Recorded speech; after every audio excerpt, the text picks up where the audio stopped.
빌립보서 4장 4절 말씀 보도록 하겠습니다. 신약성경 322쪽 빌립보서 4장 4절 말씀 우리 함께 보도록 하겠습니다.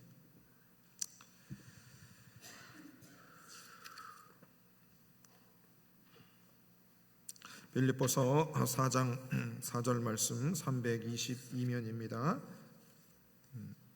우리 같이 한 목소리로 같이 한번 읽어보도록 하겠습니다. 시작. 주 안에서 항상 기뻐하라. 내가 다시 말하노니 기뻐하라. 아멘. 광고 말씀드립니다. 내일부터 수요일까지 새벽 예배 11조 6월 한 달 동안 한 달 두고 기도하는 시간들 갖습니다. 대표기도 맡으신 장로님들 또 함께 우리 성도님들 요즘 날씨도 좋고 해도 새벽에 많이 밝아졌으니까 함께 참여해서 기도하는 시간들 가졌으면 좋겠습니다. 정교인 수련회 아침에 1, 2부 예배 광고하고 나니까 한 5분 정도 더 신청하셨더라고요.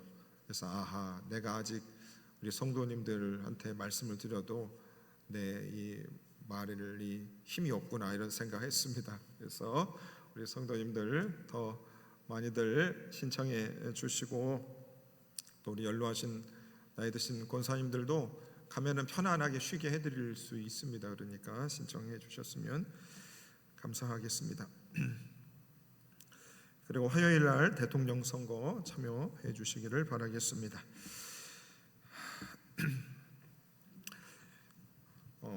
성경 각권으로 오늘은 빌립보서 말씀 보도록 하겠습니다. 날이 조금 더우시면 에어컨을 좀 켜시죠.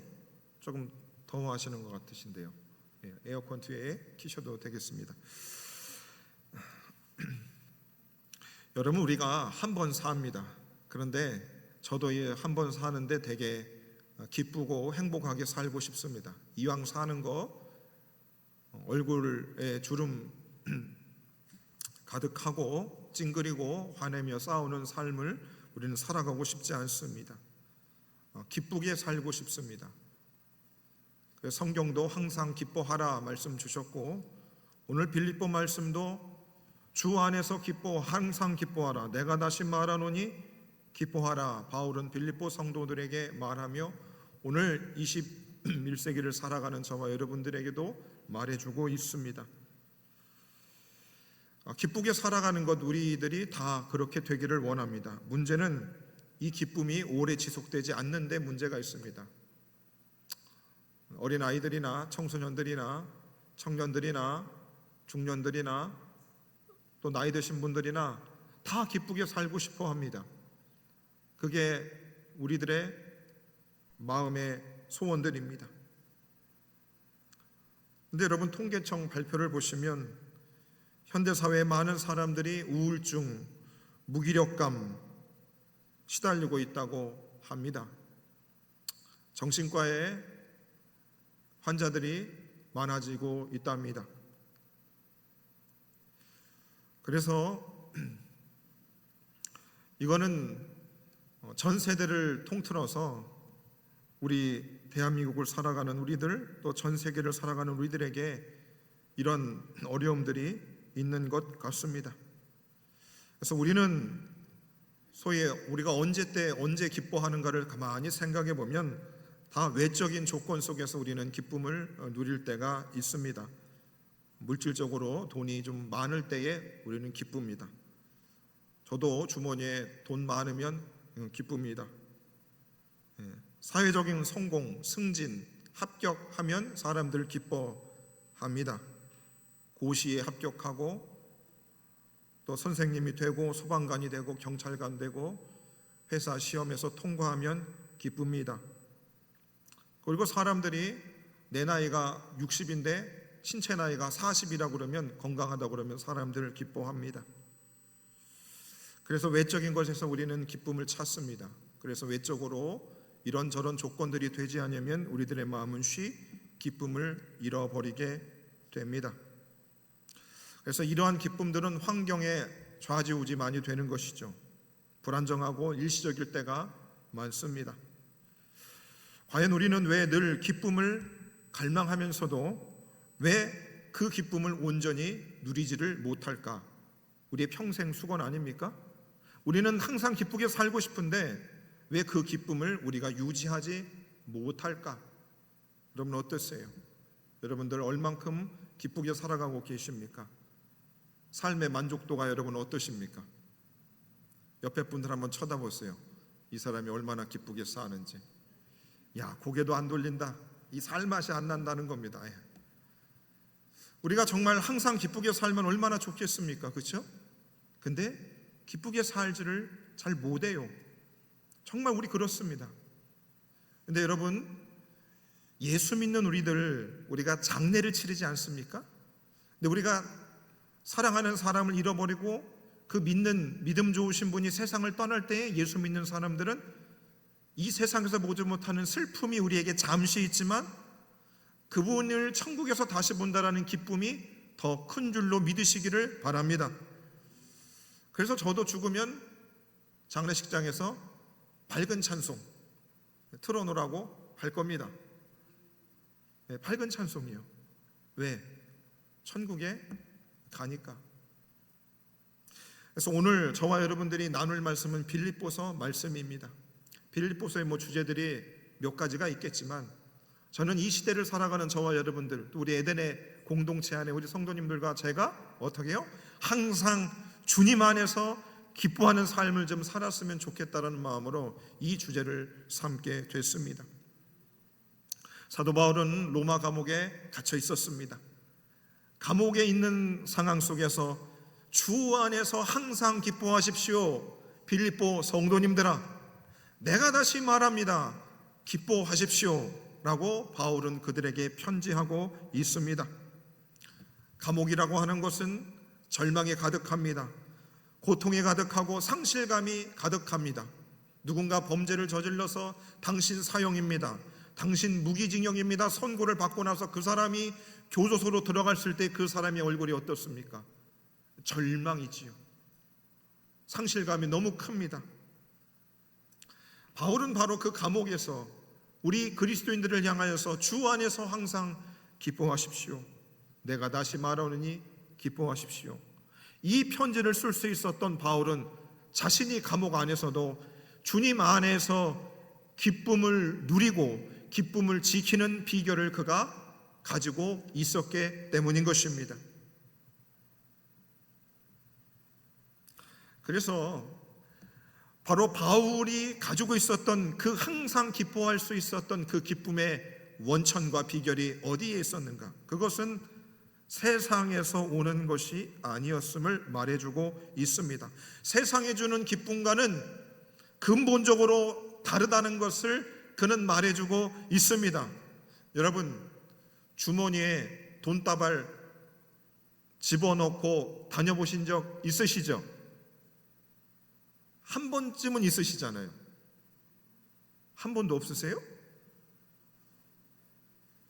아니, 한 번 정도는 있잖아요. 한 번 정도는. 아래 주머니에 지폐가 두둑했을 때 기뻐요? 안 기뻐요? 기쁘죠. 근데 여러분, 돈이 가져다 주는 기쁨이 얼마나 클까? 정말 항상 돈이 많으면 내가 항상 기쁠까? 그렇지만도 않다는 겁니다. 저도 경험을 못 해봤지만 그렇지 않습니다. 무언가 상을 받고 사람들의 칭찬을 받는 것으로 기쁨이 항상 유지되는가? 그렇지 않습니다. 여러분, 사랑하는 사람과 결혼하면 항상 기쁘게 살 줄 알았는데 그래요? 안 그래요?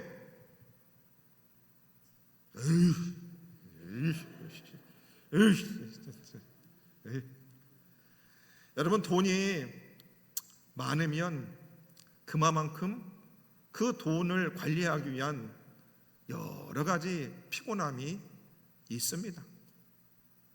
있어요. 그래서 바울이 말한 주 안에서 항상 기뻐할 수 있는 예수 믿는 사람들의 기쁨의 원천과 비밀은 외부에서 있는 것이 아닌 것입니다. 근데 문제는 작금의 대한민국 교회 안에서 예수 믿는 사람들의 기쁨의 원천이 외부적인 것으로 채워지는 것을 통해서 기쁨을 얻는다라고 생각하는 조류들이 있는 것 같습니다. 맞다 틀리다? 죄송한 말이지만 굉장히 틀린 것입니다. 굉장히 틀린 것이에요. 바울도 우리 예수 믿는 사람의 기쁨의 원천은 이제 세상 외부적인 것으로 우리는 기쁨을 누리며 사는 사람이 아니라고 우리는 말해주고 있습니다. 바울이 말한 기쁨의 원천은 예수님에게 있었습니다. 누구에게 있었다고요? 예수님에게, 우리 내부로부터 있는 겁니다.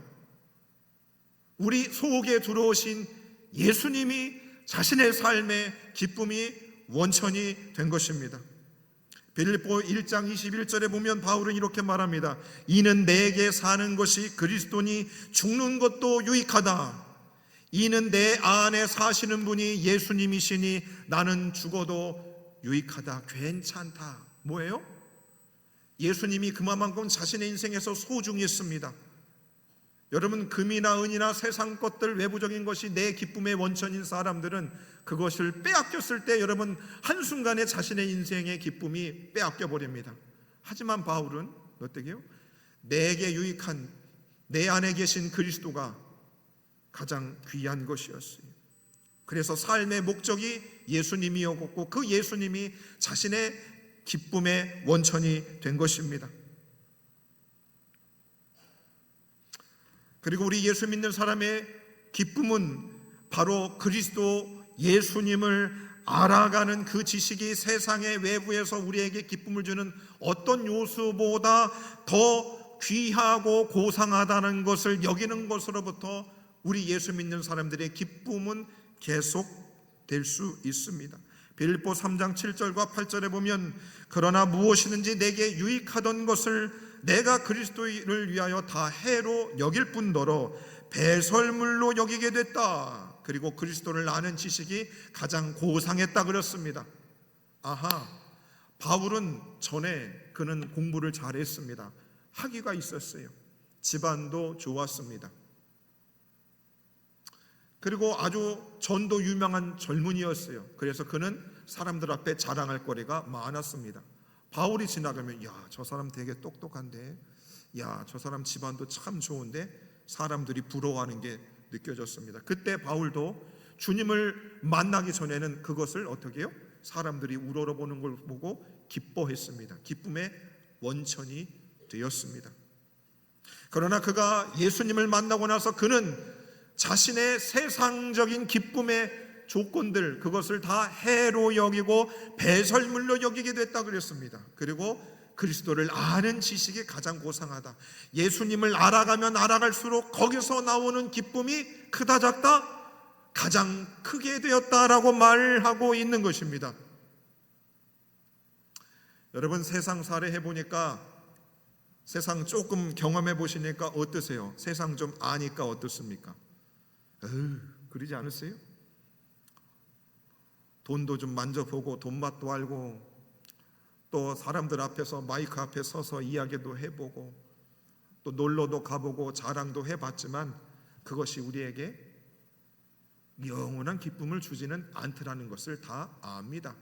여러분, 건강 자랑할 것도 없습니다. 한 번에 훅 갑니다. 어떻게 간다고요? 한 번에 훅 가요. 그래서 세상의 조건이 내 기쁨에 영원한 기쁨을 주는 요소가 절대 될 수 없다는 것을 인생의 지혜가 있는 분들은 압니다. 알아요. 바깥에서 기쁨을 찾지 않습니다. 내 안에서 찾는 거죠. 우리 예수 믿는 사람들은 바로 바울처럼 그리스도를 알아가는 그 기쁨이 어떻게 해요? 가장 크다라고 얘기했습니다. 여러분, 그래서 예수님과 여러분 사귀어 보시니까 좀 어떠세요? 기쁘세요? 예수님을 알아가면 알아갈수록 여러분 어떠세요? 괴로워요. 괴로워요. 어떻습니까? 그리스도를 알면 알수록 주님을 알아가는 기쁨이 있는 겁니다. 여러분, 그런 기도 안 해보셨어요? 전 그런 기도 해봤습니다.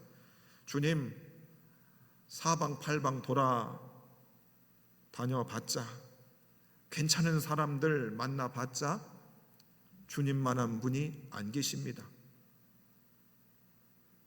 그런 기도 안 해보셨습니까? 사람을 보며 세상을 보며 나는 만족함이 없습니다. 만족이 없으니 기쁨도 없습니다. 오히려 세상을 향해서 우리는 절망과 실망이 더 커져갈 뿐입니다. 저도 나라가 돌아가는 것을 잘 모를 10대 때는 나라를 생각하면 그냥 우리나라 올림픽 했고 괜찮은 나라, 무궁화 삼천리 뭐 이랬습니다. 그런데 나이가 먹어가고 나라 돌아가는 게 조금 보이니까 어떻습니까? 상실감과 절망감이 너무 많습니다. 눈물이 많이 나요. 아, 나라에서 기대할 것이 없구나. 이런 실망감이 더 커져갑니다. 사람을 보아도, 세상을 보아도, 심지어는 교회를 보아도 실망감이 든 경험들이 많습니다. 바울은 그가 우리한테 주 안에서 항상 기뻐하라고 말할 수 있었던 이유는 그는 예수 그리스도와 깊은 관계를 맺고 예수님 알아가는 기쁨이 항상 더 깊어지고 넓어졌기 때문에 그는 기뻐할 수 있었다 말하고 있습니다. 그리고 우리 예수 믿는 사람들의 기쁨은 어디서 찾을 수 있는가? 바로 예수님의 마음을 가져서 그 예수님이 가장 낮은 자리에서 겸손하게 자신을 낮추시고 헌신한 것으로부터 우리는 기쁨을 얻을 수 있습니다. 여러분 잘 생각해 보세요. 하나님이신 예수님이 나를 위해 가장 낮은 자리에 오셨다. 그리고 여전히 살아계셔서 나를 주목하시고 나를 붙드시고 살아가신다. 여러분 그것이 얼마나 우리에게 기쁨이 됩니까? 지금도 하나님 보좌 우편에 앉으셔서 우리를 눈동자같이 보고 계시는 그 주님이 계시니 우리 안에 어찌 기쁨이 생기지 아니하겠습니까? 그래서 여러분 보십시오. 사람마다 기쁨이 있습니다. 먹는 기쁨이 있지요. 그렇죠. 잠자는 기쁨도 있습니다. 쇼핑하는 기쁨도 있어요. 우리 어르신들 머리 파마할 때 기쁨이 있습니다. 파마죠, 파마. 파마하고 나서의 기쁨들이 있습니다. 그런데 바로 우리 예수 믿는 사람들에게는 어떤 기쁨이 있는가? 섬기는 기쁨이 있는 겁니다. 여러분 자식 키우는 거 어렵습니다. 믿음 없는 성도들 돌보고 그 사람들 새가족들 세우는 일들 어렵습니다. 그러나 예수님과 같이 겸손하고 제자들을 섬기고 사람을 섬기셨던 그 섬김의 기쁨이 크다 작다? 크다 작다? 좀 섬겨보세요 좀. 진짜 섬기는 기쁨이 있습니다. 남들이 나를 무시할 것 같지만 그 가장 낮은 자리에서 주님의 마음으로 섬겼을 때에 예수님이 내 속에 말할 수 없는 기쁨을 부어 주시는 겁니다.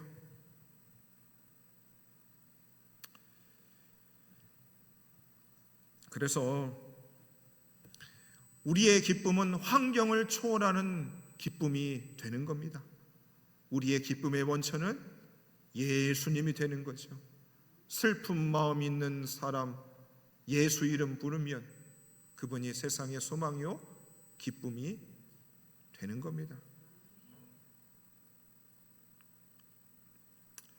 그러면 여러분 우리가 예수님이 우리 삶의 기쁨이 되는 건 다 알고 있어요. 근데 문제는 뭐냐? 그것을 잘 지키는 것이 문제입니다. 그렇죠? 예수님 때문에 우리 안에 기쁨이 있는 건 그건 우리가 압니다. 근데 그것을 지키는 일이 굉장히 어렵습니다. 자, 어떻게 바울은 그 기쁨을 여전히 지킬 수 있었을까? 그래서 그는 내가 전제와 같이 부음받고 내가 주님 앞에 갈 날이 얼마 남지 않았지만 주님께서 나를 위해서 상급을 예비하셨다, 면류관을 예비하셨다. 그는 그 끝까지 고난받는 그 순간에서도 어떻게 기쁨을 유지하며 살아갈 수 있었을까? 비결이 어디 있는가? 빌립보 4장 12절에 보면 바울은 이런 고백합니다. 내가 풍부에 처할 줄도 알고 궁핍에 처할 줄도 알아. 모든 일에 배부르며 배고픔과 풍부와 궁핍에도 일체의 비결을 배웠다. 아하, 바울이 예수님을 통해서 기쁨을 계속해서 유지할 수 있었던 기쁨에 지키는 비밀이 어디에 있었는가? 그는 어떤 형편에서든지 자족할 수 있었기 때문입니다. 뭐를 했다고요? 자족했다는 겁니다. 여러분, 자족하는 마음이 있으세요? 있어요, 없어요? 목사님, 그래도 좋은데 한번 살다 가야지. 어떠세요? 여러분, 자족하는 마음이 있으십니까? 여러분의 삶에 지금 현실에 만족하고 계세요? 욕심들이 많으세요. 욕심들이 많으세요. 지구가 확 뒤엎어졌으면 좋겠지요. 자, 바울은 내가 풍부에 처할 줄도 알고 비천에 처할 줄도 안다 그랬습니다. 아하, 바울은 알았어요. 기쁨의 원천이 환경적으로 외부에서 있지 않다는 걸 그는 알았죠. 그러니까 가난하게도 하고 부하게도 했었고 남들한테 칭찬도 받아보고 또 핍박도 받아보면서 그는 그 일체의 비결을 다 배운 겁니다. 그래서 그는 기쁨의 원천이신 예수님을 통해서 바깥의 상황이 어떻게 되든지 말든 간에 그는 어떻게 해요? 기쁨을 유지할 수 있었습니다. 그게 여러분 참 어려운 일입니다. 여러분 생각했어요. 잘 살다가 재산이 날아가 버렸습니다. 기뻐할 수 있습니까? 없습니까? 굉장히 어려운 일입니다. 굉장히 어려워요. 저도 짧은 인생 살아보니까 남들이 인정해 주지 않고 지갑에 돈이 없고 그러면 이 기쁨이 금방 사라지더라고요. 되게 힘들었습니다. 가장 귀한 예수님이 내 안에 있는데 왜 내게서 기쁨이 사라져 버릴까? 되게 힘들었어요. 너무 힘들었습니다. 근데 바울은 일체의 비결을 배웠답니다. 그 배울 수 있었던 비결이 어디에 있는가? 빌립보 4장 13절에 보면 내게 능력 주시는 자 안에서 내가 모든 것을 할 수 있다 그랬습니다. 아하, 바울은요 핍박을 받던가 자신이 어려운 상황에 처해도 위로를 어떻게 받았냐면 자신 안에 계신 예수님이 능력으로 나타난 겁니다. 힘들고 절망감이 많아지고 인생이 끝난 것 같은 그 상황에서 바울 속에서 자신도 모르는 능력 되신 예수님이 그에게 기쁨을 주셨다 이것입니다. 설교하기 힘듭니다. 목사님 그냥 돈 축복이나 많이 받게 해주지. 예? 환경은 필요 없고 예수님 얘기만 지금 하고 있네요. 여러분, 그래서 내게 능력 주시는 자에서 내가 모든 것을 할 수 있다라고 하는 이 구절은 외부적으로 내가 더 잘되고 더 무슨 좋은 일들이 생겨나는 것을 의미하지 않습니다. 우리 안에 계신 그리스도가 어떤 상황에서도 우리에게 기쁨의 원천이 된다는 것에 그분이 실질적으로 능력으로 우리의 마음을 바꾸어 주신다는 것을 뜻하고 있는 것입니다.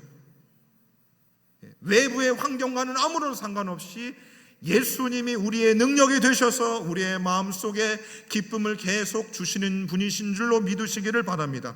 그러려면 자족하셔야 되는 겁니다. 이는 뭐 집구석 이러면 여러분 어떻게 기쁨이 있겠습니까? 어려운 것입니다. 어려운 것입니다. 그래서 고린도후서 12장 9절에 보면 나에게 이르시기를 내 은혜가 내게 족하도다 말씀하고 있습니다. 바울도 자신의 약점을 가지고 괴로움이 많았습니다. 기쁨이 없었어요. 위축된 적이 있었어요. 그런데 주님이 그러는 거죠. 내가 너한테 베풀어진 은혜가 충분하다. 그러니 너는 기쁨을 잃어버리지 말아라. 우리에게 말씀하고 있는 것입니다. 요셉이 감옥에 갇혔어요. 근데 성경에 보면 그가 죽겠다느니 힘들다느니 그런 내용들이 하나도 없습니다. 하나도 없었어요. 요셉은 여호와께서 그와 함께한다는 사실을 알고 있었던 것 같습니다. 그러니 그는 그 안에서 묵묵히 기쁨을 유지하며 살아갈 수 있었던 것입니다. 우리 예수 믿는 사람들, 저와 여러분들이 기쁨을 유지할 수 있는 비결 두 번째는 뭐냐? 자, 우리가 기쁨을 잃어버릴 때가 언제 잃어버릴 때냐? 염려가 찾아올 때 잃어버립니다. 빌립보 4장 6절과 7절에 보면 우리의 기쁨을 가장 빼앗아가는 것이 염려라고 합니다.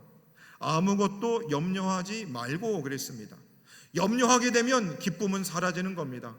대출금 갚아야 되는데, 애 등록금 해야 되는데, 야 이거 전세 만기되는데 어떻게 해야 되지? 이 불안한 겁니다. 염려가 가득해지면 기쁨은 사라져 버리는 것입니다. 사라져 버려요. 그런데 그 염려를 어떻게 해요? 기도로 바꿀 때에 그리스도의 평강이 우리에게 찾아와서 우리 속에 기쁨을 지킬 수 있는 줄로 믿으시기를 바랍니다.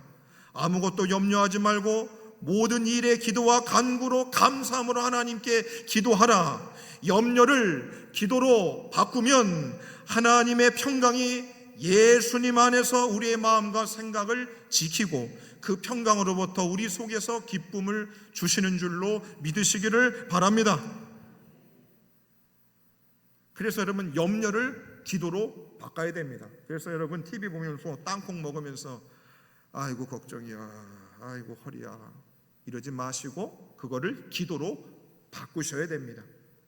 그래야 내 안에 기쁨이 계속 유지될 수 있는 것입니다. 바울과 실라가 복음 전하다가 감옥에 갇혔습니다. 바울과 실라가 한밤중에 기도하고 하나님을 찬송했습니다. 감옥에 갇혔으니 나를 징역을 5년을 때릴런지 10년을 때릴런지 나를 죽일런지 그런 염려하지 않았습니다. 그들은 찬송과 기도로 그 염려들을 바꾸었습니다. 그랬더니 하나님의 평강이 그들 속에 임하고 그들 안에 기쁨이 넘쳐난 줄로 믿으시기를 바랍니다. 에덴교회에 와서 목회해 보니까 제 안에 걱정거리가 있을까요? 없을까요? 염려함이 있을까요? 없을까요? 있어요? 제가 염려를 안 하려고 굉장히 노력합니다. 그런데 마음 한편에는 염려됨이 있어요. 있습니다. 그런데 주님이 그 염려가 저를 휘잡아 버리면 뭘 어떻게 하겠습니까? 질병이 저를 휘감아 버리면 뭘 여러분 하겠습니까? 그럴 수 없지요. 그래서 여러분 저와 여러분 속에 계신 그리스도가 우리 안에 확실히 계셔서 그분이 주시는 기쁨이 우리를 외부적인 환경으로부터 우리를 이겨내게 할 수 있는 것이죠. 그래서 말씀을 이제 정리합니다. 여러분 바울은 감옥 안에서 주 안에서 항상 기뻐하라 그럽니다. 기뻐할 수 있다 없다? 있다는 겁니다. 어떤 순간에서도 기뻐할 수 있기 때문에 오늘 저와 여러분들에게 주시고 있습니다. 그것은 환경에 좌우되지 않는, 흔들리지 않는 참된 기쁨을 선포하고 있는 것입니다. 오직 그 기쁨의 원천은 예수님과의 관계 속에서 나타나는 겁니다. 예수님하고 관계가 안 좋으면 여러분 기쁨 있을 생각하지를 마십시오. 그리스도와의 관계가 깊어지면 기쁨은 샘솟습니다. 삶의 목적이 예수님이 되고 그분을 아는 지식을 가장 고상한 줄 알면 주님을 알아가는 기쁨이 세상의 모든 염려와 두려움을 떨쳐내게 하는 것입니다. 그리고 우리 안에 자족하는 마음과 그 염려를 기도로 바꿀 때에 하나님의 평강이 우리 안에 임하여서 우리 속에 기쁨을 유지하게 하는 것입니다. 사랑하는 여러분, 지금 여러분들의 삶의 기쁨은 무엇으로 채워져 가고 계십니까? 세상적인 조건에 따라 기쁨이 오락가락하고 있다면 오늘 이 시간 우리의 시선을 예수님께 고정할 수 있기를 바랍니다. 시편 16전 11절 말씀 읽고 마무리하겠습니다. 읽어드립니다. 주께서 생명의 길을 내게 보이셨으니 주의 앞에는 충만한 기쁨이 있고 주의 오른쪽에는 영원한 즐거움이 있나이다. 주님의 앞에는 충만한 기쁨이 있다 말씀하고 있습니다. 오늘 에덴의 모든 성도님들, 오늘 우리가 그리스도를 통하여 그분과 함께 깊은 관계를 맺어서 우리 인생 앞에 주님이 주시는 충만한 기쁨으로 가득가득 하시는 저와 여러분 되기를 바라고, 그래서 우리가 항상 볼 때마다 기쁨이 넘쳐나는 저와 여러분들 되시기를 주의 이름으로 축원해 드립니다. 함께 말씀을 놓고 이렇게 기도합니다.